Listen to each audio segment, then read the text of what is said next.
Sa Davao del Sur, mahigit 43 million pesos na halaga ng mga smuggled na sigarilyo ang naharang ng Naval Forces Eastern Mindanao sa Barangay Bato sa bayan ng Santa Cruz.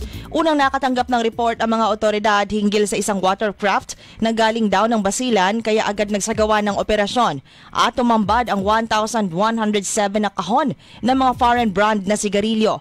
Lumabas ang investigasyon na galing sa Indonesia ang mga smuggled cigarettes na walang mga kaukulang dokumento at ibababa sana sa Davao del Sur.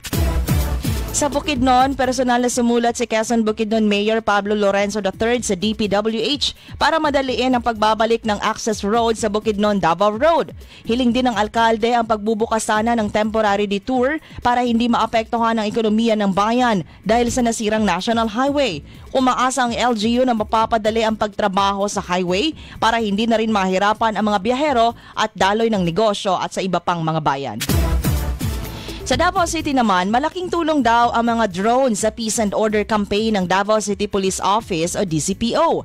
Sa kampanyang Eye in the Sky ng DCPO, gumagamit sila ng mga drone para i-monitor ang lungsod laban sa anumang insidente, sunog maging sa mga malalaking event. Sa tulong din ng drone ay malalaman ng DCPO kung gaano karaming mga pulis ang itatalaga lalo na sa mga strategic areas at sa panahon na may mga malalaking aktibidad na ginagawa sa lungsod.